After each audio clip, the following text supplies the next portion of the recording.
കേരളത്തിൽ UDF tsunami, ഭരണവിരുദ്ധ വികാരം ആഞ്ഞടിച്ചു എന്ന് വേണമെങ്കിൽ പറയാം. കേരളത്തിലെ ജനങ്ങൾ LDFിനോട് പറഞ്ഞു, തൽക്കാലം 5 വർഷത്തേക്ക് കടക്ക് പുറത്ത്.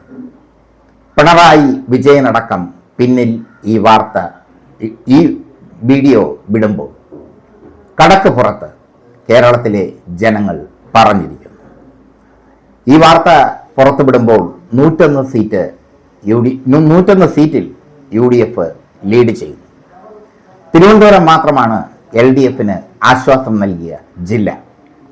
തിരുവനന്തപുരത്ത് ഈ വാർത്ത പുറത്തുവിടുമ്പോൾ 8 സീറ്റിൽ LDFും 5 സീറ്റിൽ UDFും 1 സീറ്റിൽ NDAയും ലീഡ് ചെയ്യുന്നു.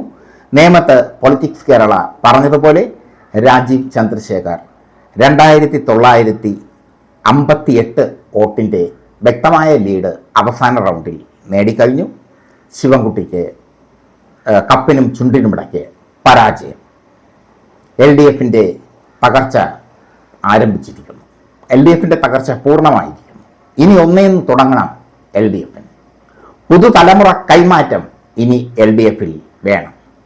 ധർമ്മടം പോലുള്ള കമ്മ്യൂണിസ്റ്റ് കോട്ടയിൽ പിണറായി വിജയൻ ഈ വാർത്ത വായിക്കുമ്പോൾ 2750 വോട്ടിന് പിന്നിലാണ്. തിരിച്ചു വരുമോ എന്നറിയില്ല. അവസാന റൗണ്ടിലേക്ക് പോയിക്കൊണ്ടിരിക്കുകയാണ്. എങ്കിൽ ക്യാപ്റ്റൻ അടക്കം വീണ ചരിത്രപരമായ തെരഞ്ഞെടുപ്പ് എന്നതിനെ ചരിത്രം വിശേഷിപ്പിക്കും.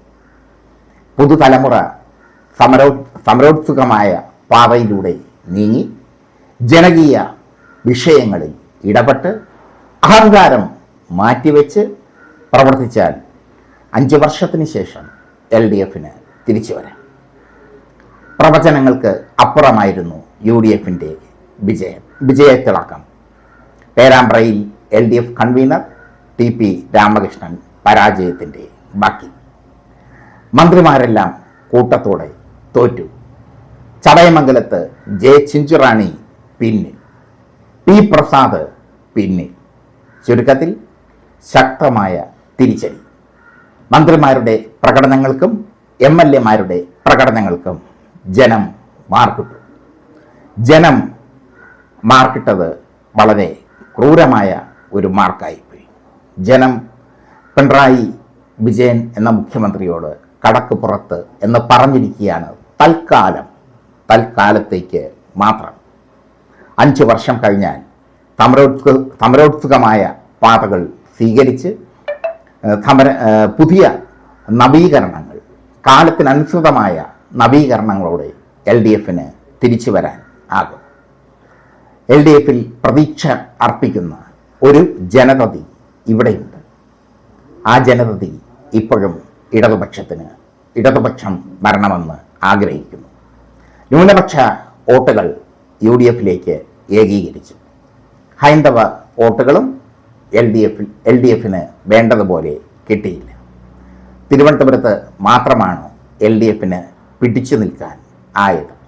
ബാക്കിയുള്ളിടത്തെല്ലാം വൻ തകർച്ചയാണ്. ഈ വാർത്ത പുറത്തുവിടുമ്പോൾ നമുക്ക് ലഭിക്കുന്ന വിവരം. എന്തായാലും മന്ത്രിമാരടക്കം കൂട്ടത്തോടെ തോറ്റത് വലിയ തിരിച്ചടി തന്നെയാണ് LDF. മുഖ്യമന്ത്രി തോറ്റുകഴിഞ്ഞാൽ ആ തോൽവി പൂർണ്ണമായി മാറും.